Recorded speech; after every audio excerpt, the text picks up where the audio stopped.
Hello and welcome to my part 2 of Strixhaven Limited Set review. In the part 1 I went through all the main set cards of Strixhaven, all the uncommons, commons, rares and mythic rares, but I didn't touch the mystical archive at all. And of course, because every draft booster will have one mystical archive card, it is quite relevant for limited to also go over all these cards. So now I made the part 2 to go through over the mystical archive cards. There are a total of 63 mystical archive cards, so that 18 of them are uncommon, 30 of them are rares, and 15 are mythic rares. There are no commons in the mystical archive. The appearance rate for the different rarities are 67% to be an uncommon, so roughly 2 out of 3 times an uncommon will be in the mystical archive slot of a booster pack, and then 26.4% will be a rare, so roughly 1 out of 4 will be a rare, and the mythic rare which has an appearance rate of 6.6%, so that's like 1 out of 16 unless I'm mistaken. Anyway, 1 out of 15 or something like that. So very rarely will you see mythic rares. Basically, because a draft has 3 times 8 packs, 24 packs, so there will be 24 mystical archive cards in a draft pool in total. So that means the average expected rate is to see actually less than 2 mythic rare mystical archive cards, and that's around 6 rares, and the remaining will be uncommons. So it's not gonna, the rare and mythic rares won't be a very high impact. You won't be seeing stuff like demonic tutor or swords to plowshares in many of your drafts, but still they can make appearance every now and then. So I guess I'll just go over the cards now. I will not go in rarity order, I will just go in alphabetical order, and I will comment each of the cards and give them a limited rating.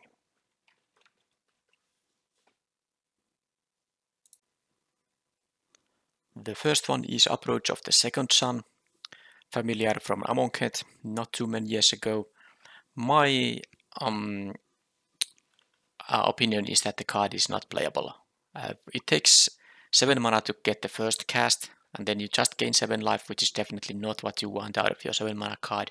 And then it goes to the 7th spot from the top of the library back in the deck, but and while you can make it faster to draw it again, you still will waste a lot of time trying to get the win happen in this way. It's just going to be a lot easier to win in a traditional way, the game of Magic. So I would say this is just a 1 out of 5. I would never try to make it work.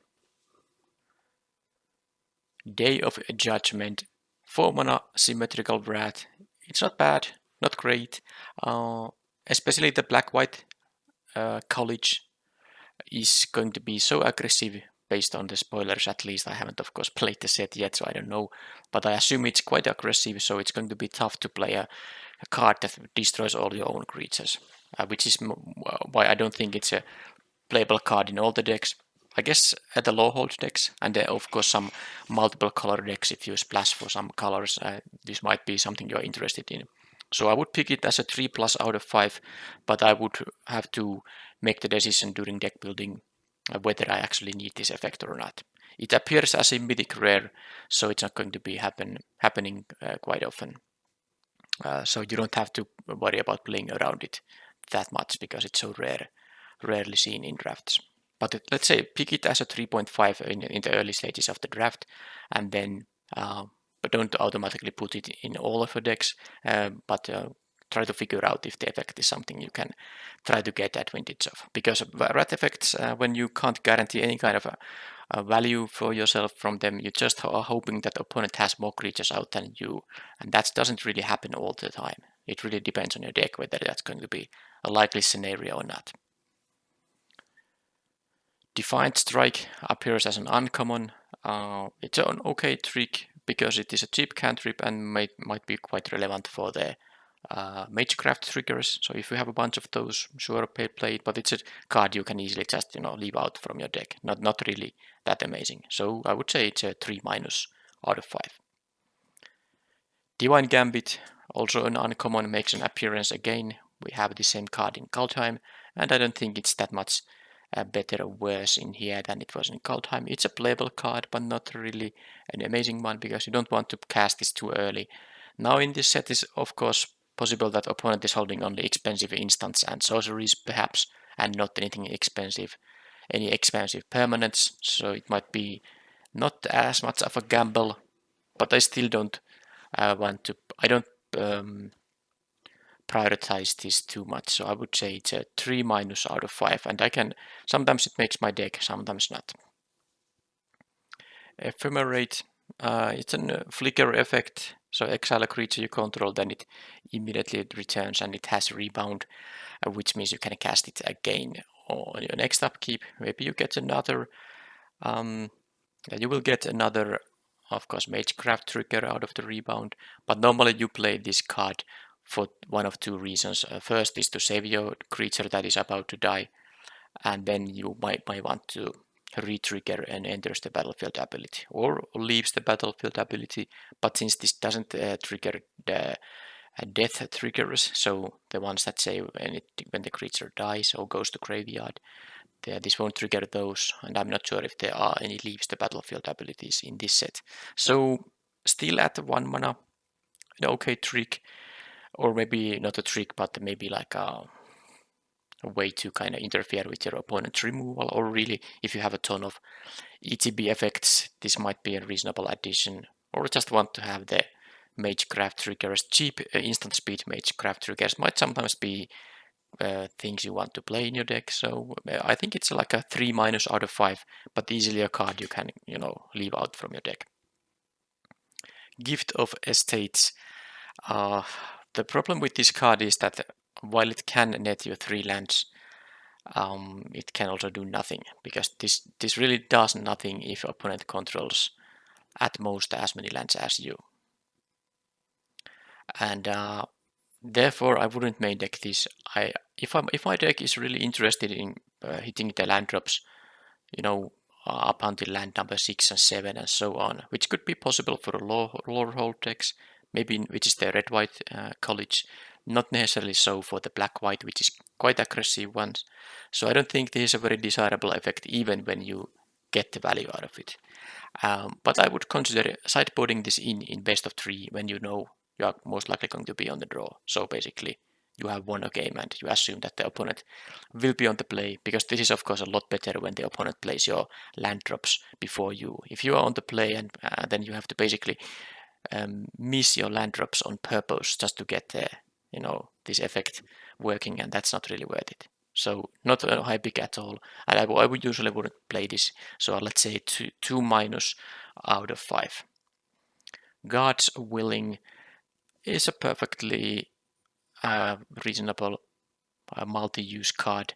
This can do a couple of things. Sometimes you may even make a creature unblockable if the opponent has only one color of creatures available, but most often you will use this in response to opponent's removal spell, or in combat, especially if opponent is tapped out, so that it's safe to play this before 2 creatures are about to trade. You may save your own creature from the death by playing this before damage is dealt. And it has also Scry 1, which can be, it's always a nice little bit boost for any spell that lets you Scry as part of the resolution. So it's a fine card, but nothing too amazing, except for, again, like I said, for the Defiant Strike, that sometimes you care about having 1 mana instant speed effects for Magecraft triggers, so definitely this will be better in that case. I would say the overall power of this card is such that I will rate it as 3 out of 5. Mana Tithe, it can be amazing and then it can be just a dead card, and I don't like to play cards that have a chance to be actual dead cards. So I wouldn't usually play this, but maybe as from the sideboard it can be good, because it's of course a very fantastic card if you draw it early in the game, because ideally people want to tap out during their turns, so Mana Tithe should catch some spell at some point, like on turn 2, 3 or 4, maybe even 5, but later in the game opponent probably will have excess mana available, and then this card is completely blank. So if I'm playing something very aggressive and I really want to highlight my efficient, so that my spells are very efficient early in the game, maybe I could play this in something like a black-white, especially if I'm on the play, or maybe even on the draw. Because on the draw you can mana tithe the opponent's 2-drop when you have only one planes up, so that is actually quite useful. But still, overall, a playable card in some cases, but not really anything like an actual good card. So I will say this is a 2 out of 5. Revitalize also makes comeback from Kaldheim, and I think it is well. I'm just thinking about that how good it is going to be with the Magecraft, but then again, it's just a 2-mana cantrip for Magecraft. Well, maybe sometimes you may want to play it. It has also the life gain effect, but the black-green faction is the one that cares about life gain mostly. I suppose you can play white-black and have some black life gain payoffs, and this could be okay, but I don't like to use 2 mana on an effect that really doesn't affect the board or give you any better card selection. This is just a 2 mana draw a card most of the time. I wouldn't recommend playing this unless you really want to have a high number of triggers for Magecraft. So I will say this is a 2 out of 5. Swords to Plowshares, definitely amazing removal. So it's a 4+ out of 5. The fact the opponent gets some life is really not such a big deal when you get to exile something for just 1 mana, even at instant speed. The Furry's Protection, this is a mythic rare, so it won't be happening seeing often this card. And it's not really, it is better than just a fog, but it's not that much better. As a 3 mana spell, this just doesn't do enough in my opinion. It also counters, of course, any spell that is about to target you. It saves your permanent from removal and all that, but 3 mana for that is quite expensive. I don't like that. It's way too a reactive card. It doesn't do anything unless the opponent is doing something very specific. So as a pretty clumsy kind of a, well, not exactly counter spell, but a defensive card at 3 mana, I wouldn't play this at all. It is kind of playable, but it's not really a disaster to include this in deck. Sometimes, so at some point in the game, there will probably be a situation when you can get your card back, so that you will trade with the opponent's card by casting this Teferi's Protection in some way, but it's not really that great. It's worse than a counter spell, for example, in my opinion. I will say it's a 2 out of 5. Blue Sun's Zenith, also a mythic rare, so very rarely seen. It's a good card draw spell. Of course, there are lower rarity card draw spells in this format available too, and you don't want to play a ton of card draw in your decks.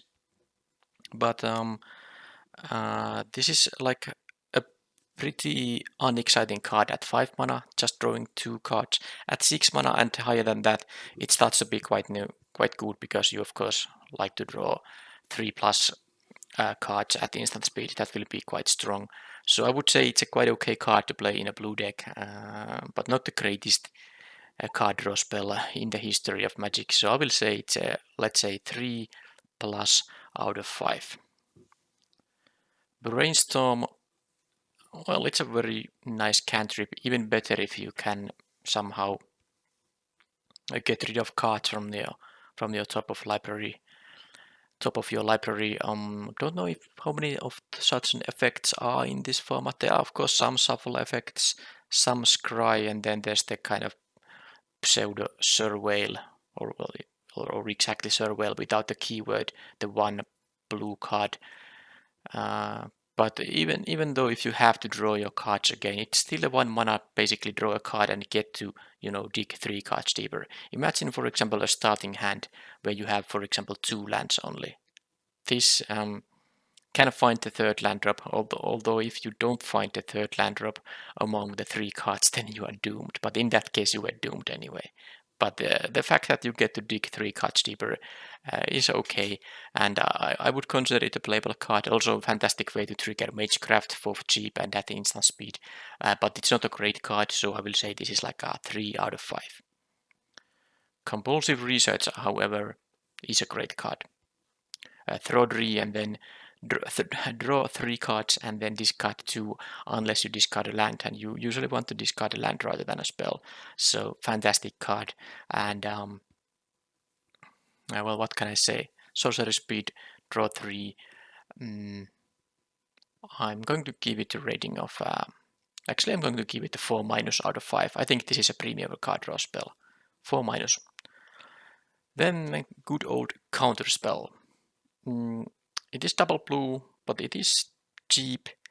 I don't like running 3-mana counter spells in limited. 2-mana is quite different, and this will counter anything. No additional clauses or anything. It will just counter, well, anything but the one uncounterable spell, of course. So it's still not a great card. I mean, it's a card I would put in my blue decks, yes, but how high should I prioritize it? I think it's something like a 3 or 3+. Maybe given its universal use, I will give it a 3+ out of 5. Yep.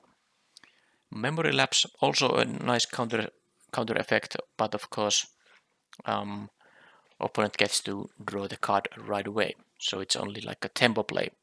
But this is still, you get card parity because the card goes to their library. So it's not like that you lose a card. Opponent also has to lose a draw step when they redraw their card. So nice tempo play, but nothing too amazing. But then again, if you can counter a, let's say, 4-mana or more expensive card with this, while you were able to curve out yourself quite nicely, this can be pretty valuable. And it's not a double caster, so it's even easier to leave mana up for this memory lapse than for the actual counter spell. So I could say that this may be still, this doesn't get rid of the nasty thing, so I would say this is a 3 out of 5. I still prefer counterspell over memory lapse. Mind's Desire. Well, Mythic Rare, so you won't be having this often. Getting the Storm happen, I don't know, that might be just a pretty big ask. You will have to get quite a big Storm count to actually make this card very good. I don't know, let's say if you get to have a storm count of 3, you might still reveal a couple of lands and then something like a 4-drop or something. And this costs 6 mana and quite a bit of setup. So I don't think there is a storm deck in this limited format.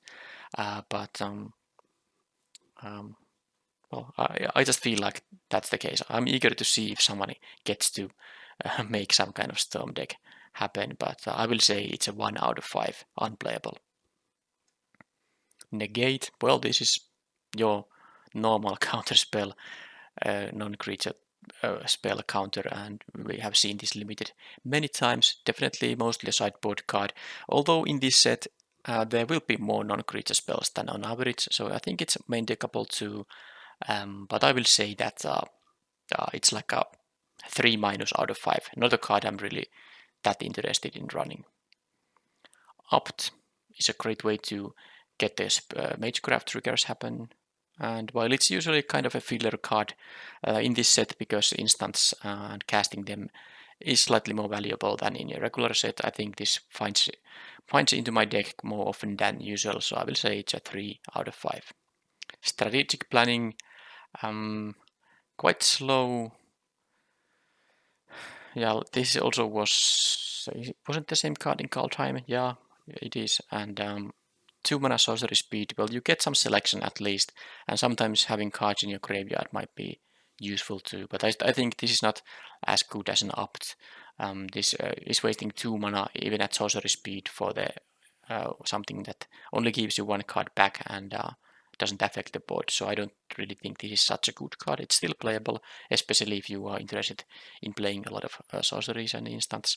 So I will say it's a 3- out of 5, or could still be 2+, but let's say 3- out of 5 still. Tesseret's Gambit. Okay, this has Phyrexian mana, so playable in any deck. Draw 2 cards, then proliferate, and of course because you can pay the blue mana with 2 life instead, you can have a 3 mana, draw 2. And this set has a lot of counter synergies. I think this is going to be good in quite a few decks, because Proliferate is quite strong with all the counters you might have laying around.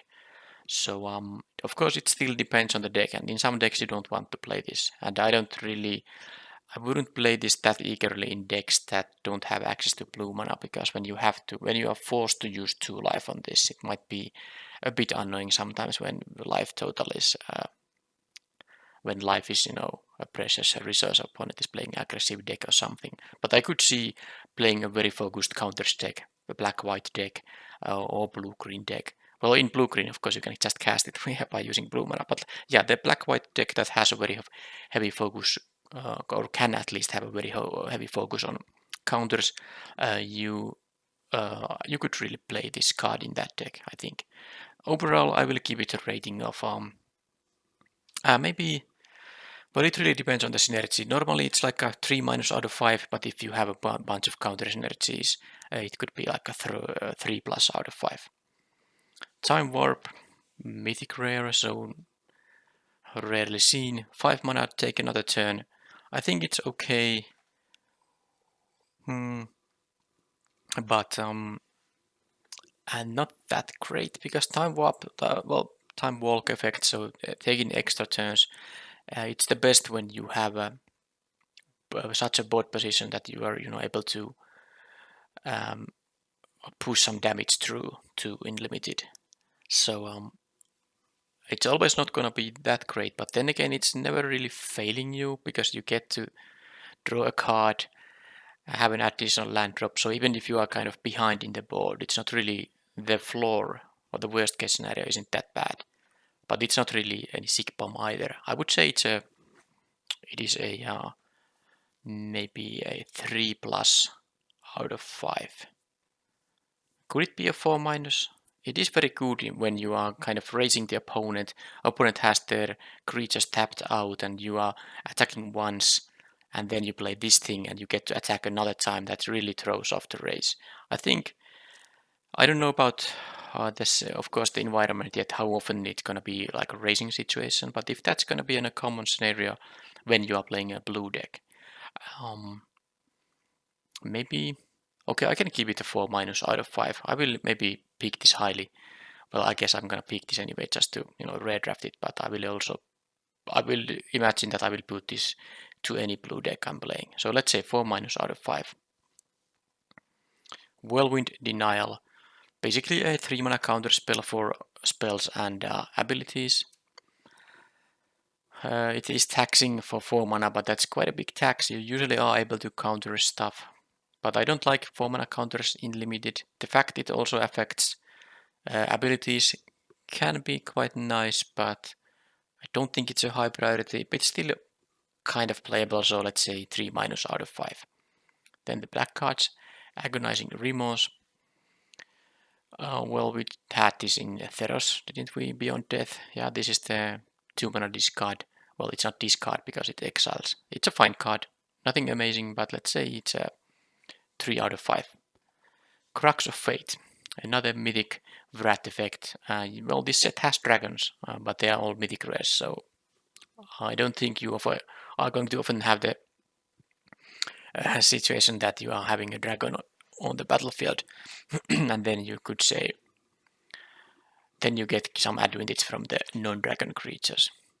Well, I guess opponent can have a dragon too, and you can say destroy all dragon creatures, but let's just say this is most often going to be a destroy all non-dragon creatures, which will wipe out every creature from the battlefield. So it's pretty much the same as the Day of Judgment I created earlier, but this is 5 mana, so more expensive, which is I'm gonna give this a 3 out of 5, and doesn't go to every deck. You have to evaluate your deck when you're deck building whether this is the kind of effect you want to have. Dark Ritual in black. The blue-red archetype could be interested in these effects because they have those 7 and 8 mana spells. But does black care about it? It feels like it doesn't. I think this is just a waste of a card. You don't really want to use a card to accelerate in 1-drop. Let's say you, on turn 3, you play Dark Ritual and put down a 5-drop. The opponent removes your 5-drop. And then you just lost 2 cards for no reason. and sometimes you don't even have anything expensive to ramp into. And I wouldn't replace a land with the Dark Ritual, so I would still play the normal amount of land, even in the deck that has a Dark Ritual. So I think it's unplayable, and I would rate it at 1 out of 5. Now, okay, one thing, this can be played in the hypothetical Storm deck, and in addition to Mind's Desire, we will have other Storm cards too. This would be, of course, fantastic in a Storm deck, but I don't really think that it's very easy to pull that one off. So let's say 1 out of 5. Demonic Tutor searches for any card in your library for just 2 mana, but still it's not crazy good. I really think paying 2 mana extra is still quite a lot. Now, ideally you have a good amount of cheap cards, or just something very good cheap, like a Swords to Plowshares, which you always will find useful. So you can have an additional sword to find it without it being too expensive. But if you find anything which costs, for example, 4 mana or more, you're going to lose some tempo by playing the Demonic Tutor. But of course, if you have good bump rares and some efficient cards, or of course some card that you really require in that current board position, it's a card I would put in my black decks, but it's not a card I consider very good. I think I will give it just a rating of 3+ out of 5, because a tempo loss is it is real. You cast this for 2 mana, and you only get the value when you get to cast whatever card you just got.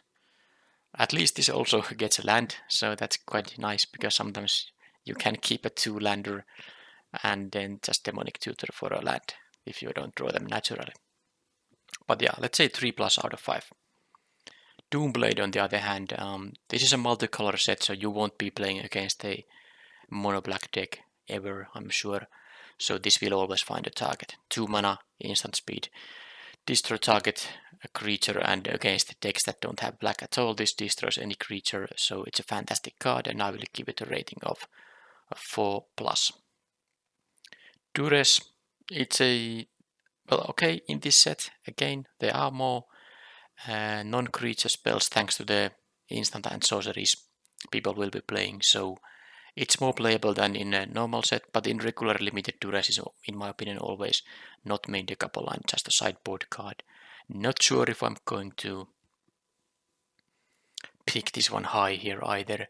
I think I will just say that it's maybe a 2+ out of 5. Yeah, because you can just, and of course later in the game, the opponent might not have even anything in their hand to discard, so yeah, let's say 2+ out of 5. I'm not a fan of Duress in limited. Eliminate kills anything with mana value of 3 or less. And most decks should have a bunch of such creatures, and also this kills all the tokens, and every faction have tokens. So this is pretty high value card. Not quite the Doomblade, so I will only give it and because it's quite restricting that you don't get to kill anything that is big, so you rarely get a big tempo boost with this, of course, because you can only kill a 3 mana creature at most, unless you kill a token that made the opponent pay 5 mana for that token. Yeah, then you can get some tempo boost, but the fact that this doesn't hit the biggest creatures, not even medium-sized like 4 drops or 5 drops, I will give this a 4- out of 5. Inquisition of Kozilek. That is a lot better than Duress, but am I going to be interested in playing this? It is quite good in your starting hand, and of course, the longer the game goes, it will be a quite a bit worse draw. But yeah, I don't feel like I want to play this too much. I think I'm going to give it just a 3- out of 5. It is main deckable, but I don't see main decking it always in every one of my black decks. It depends on my mana curve mostly. If I have a lack of 2 drops, then I might want to have the Inquisition of Kozilek to have something to do on turn 2, for example. Yeah, 3- out of 5. Sign in Blood is pretty nice. 2 mana, draw 2 cards. It costs life, but black in this set has life gain effects, and the black-white deck is pretty aggressive, so you don't usually care about your own life total that much when you're playing the I don't remember the black-white college name, but is it the silver quill? Could be. Anyway, a nice card. And remember, you can target the opponent if they are at 1 or 2 lives, so you can get some style points winning it by making them sign in blood. So overall, I would say this is a 3+ out of 5. Tainted Pact. Well, one other mythic rare, so very rare, very rarely seen in drafts. Not really sure how good this is going to be in limited. You can try to find something, but the problem with this thing is that you can just find a, let's say the first card you exile is going to be one of your deck's basic lands. And if you choose to take the risk and not take that basic land, if you reveal another basic land, that's it. This does nothing.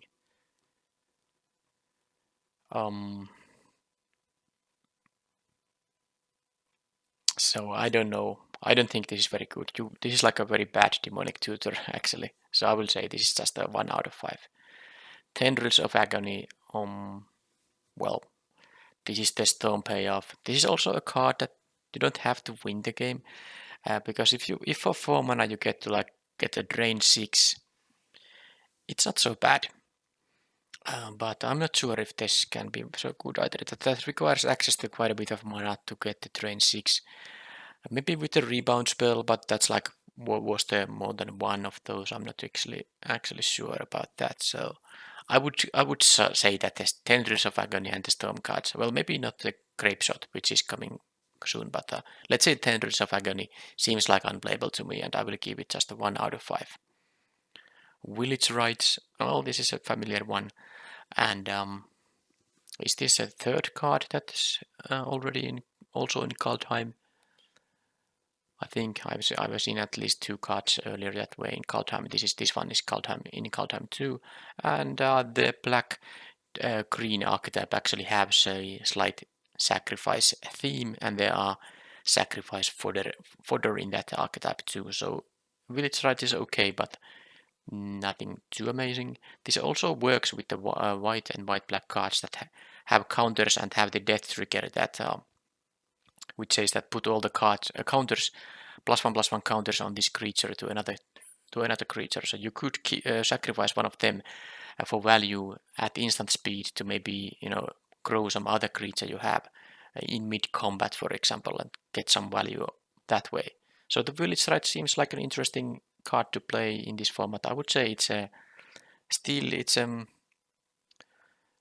not going to always be in every board position that useful, so I will say it's a 3 out of 5. But look out the opportunities to make the card shine. I think there will be such opportunities, but the overall rating will be 3 out of 5.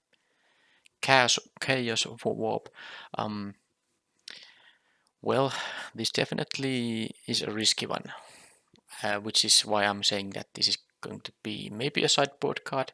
It's also a mythic rare, so very rarely going to be seen. But of course, if the top card is a instant or sorcery, and then this is just removal.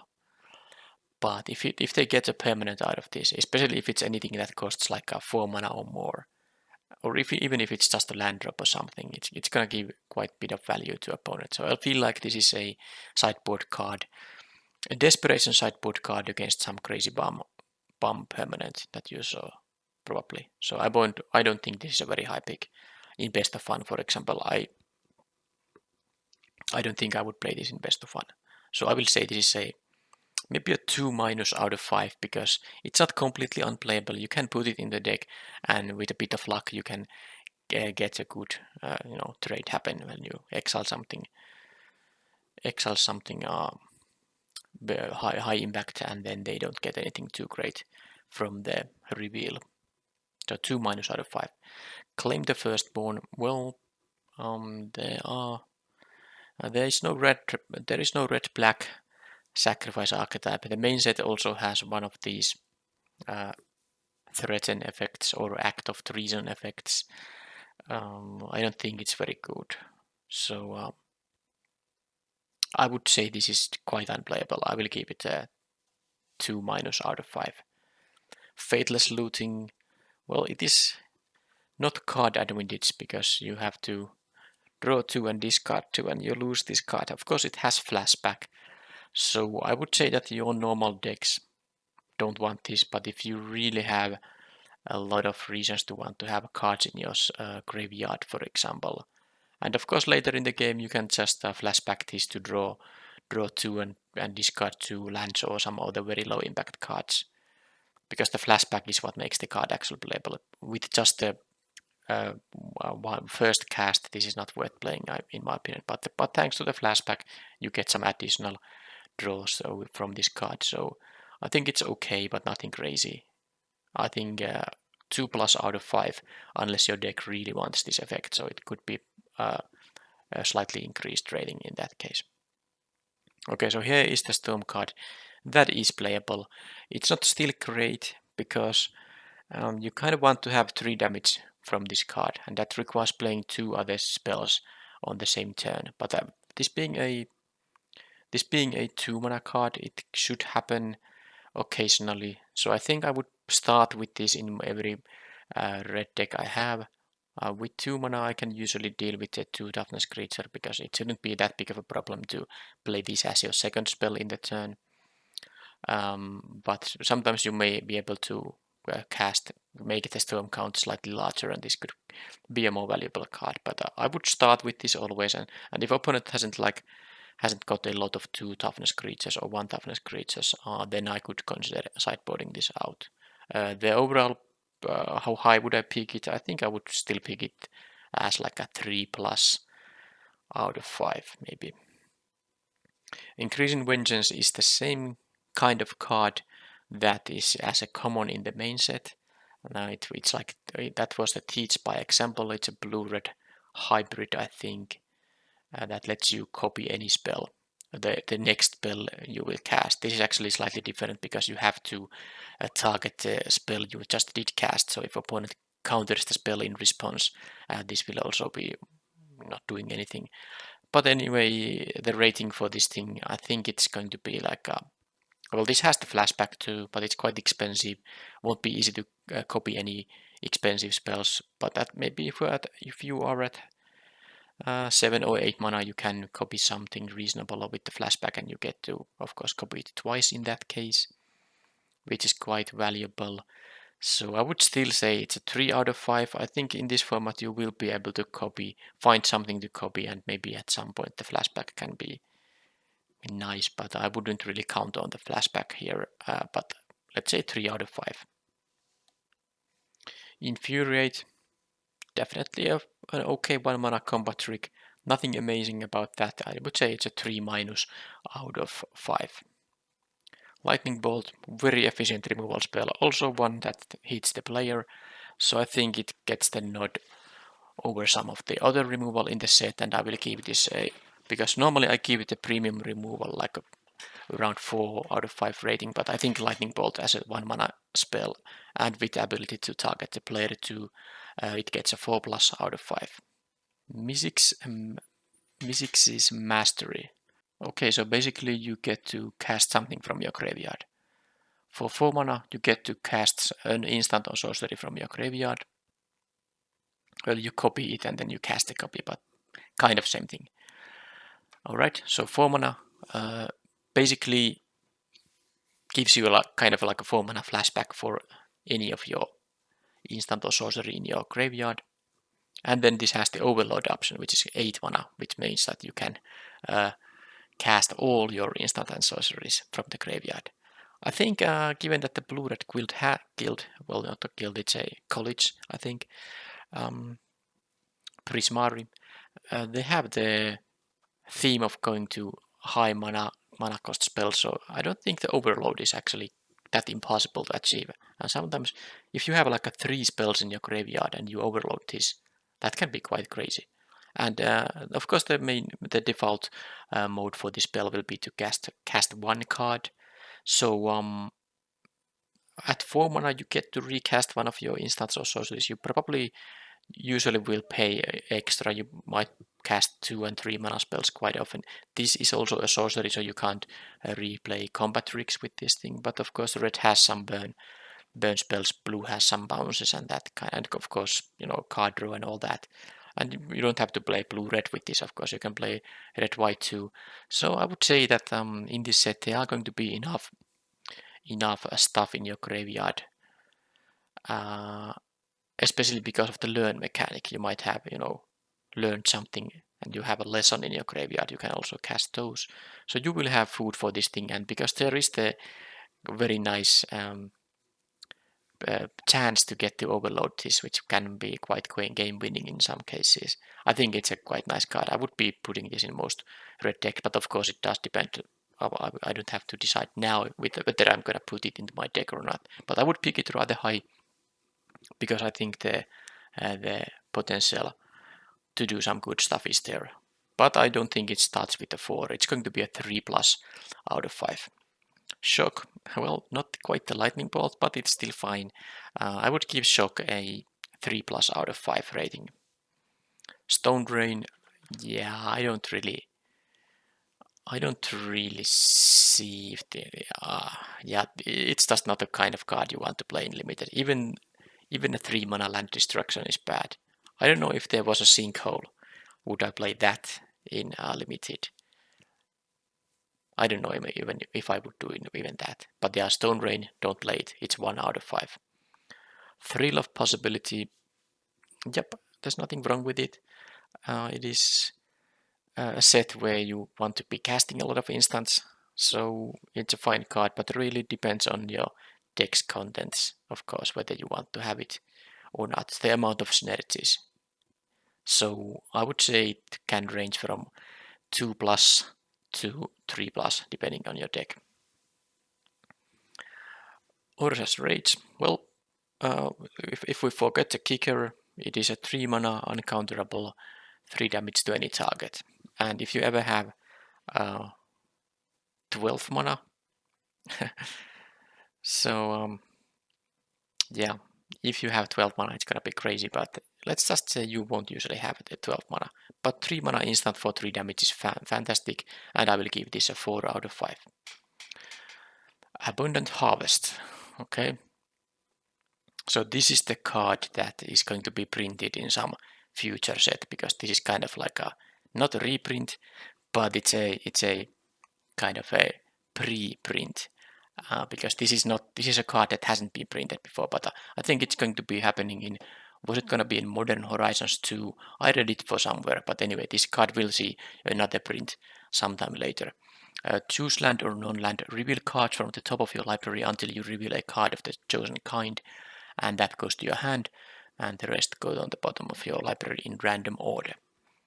Now how good this is? This is kind of I can compare this to Opt. The good thing this card does, it makes you hit your land drop. So sometimes, of course, you have to keep a bit sketchy hands. Or even later in the game, you might have a 5-drop in your hand and you want to be able to cast it on the next turn.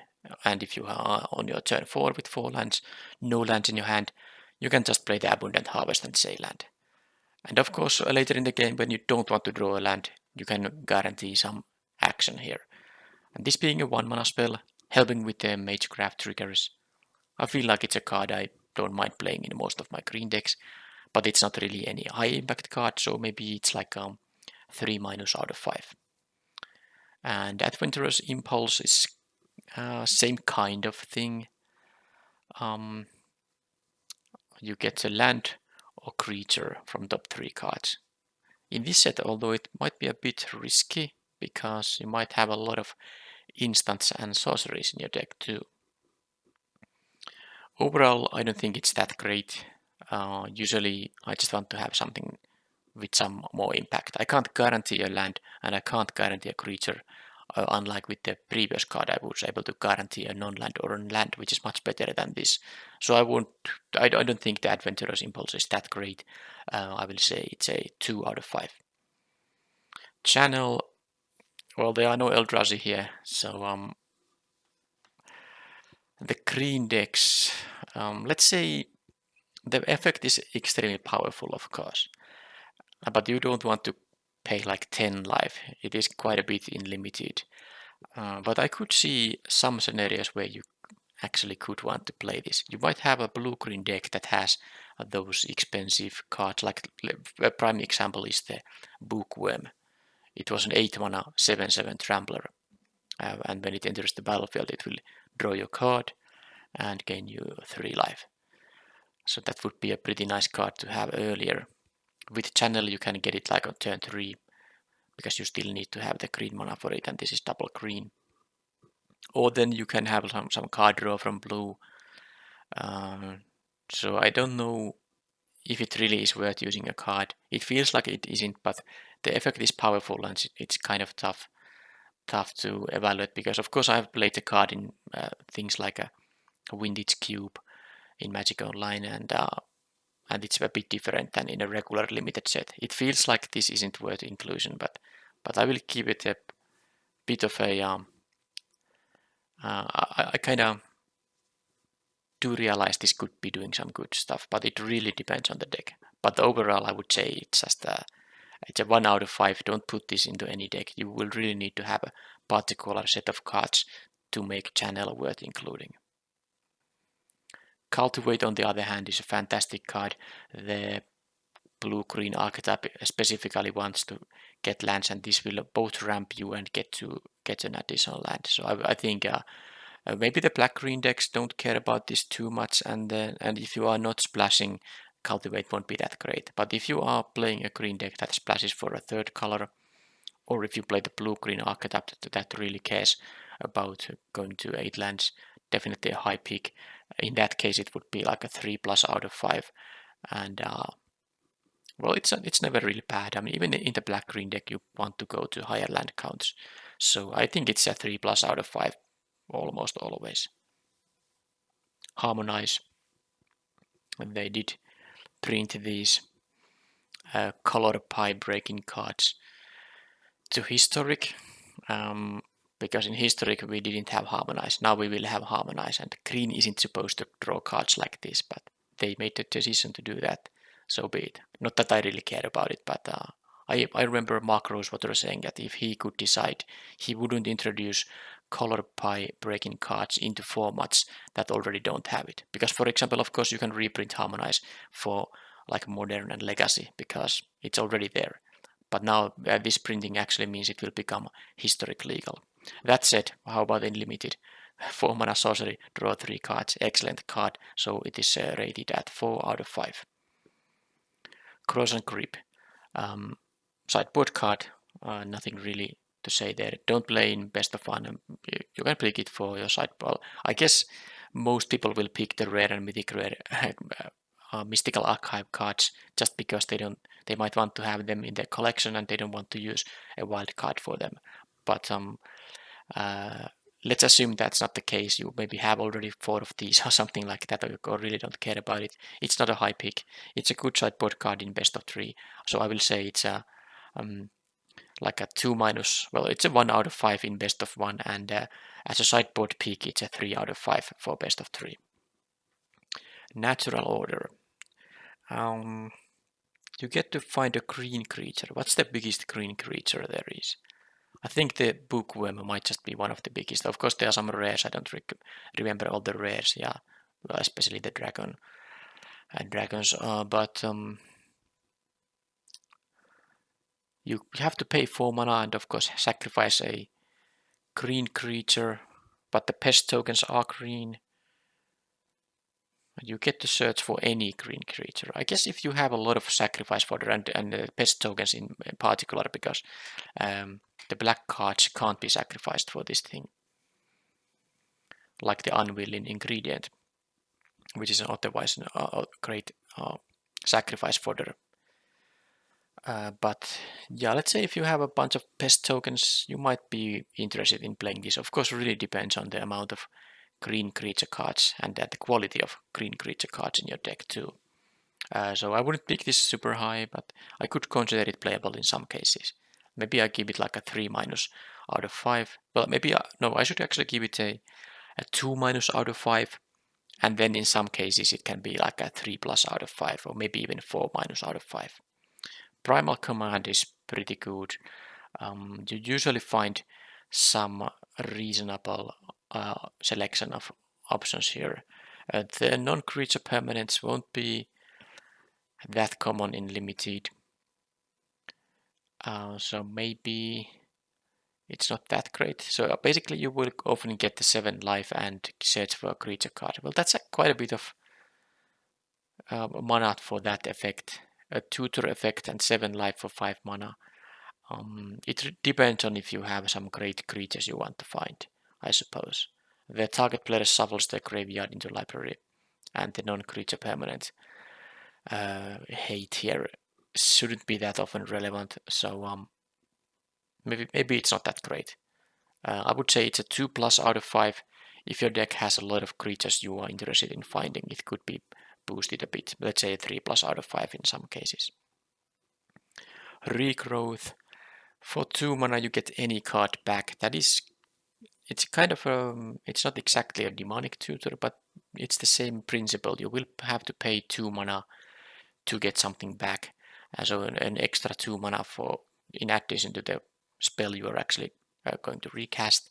So it's not bad, but not that great either. The more you have good cheap cards, like a 2 to 3 mana cards that you really want to have, if they are instant or sorceries that you want to cast again, or if they are permanents, if they are high quality enough, you really want to recast them. Of course, you can get expensive stuff too and replay them on the next turn. It's not impossible. But what would I say? Maybe the regrowth is a card I would put in most if not all my green decks, because it's the 2 mana is not really that much after all. So let's give this a rating of 3 out of 5. Snakeskin Whale, well, that's yet another card that was in Kaldheim. A fine card, but it's not the kind of card drawing cantrip. Well, cantrips are card draws, but there have been a lot of those cantrips for 1 mana that draw your card. That's better for Magecraft. This is still a fine, way to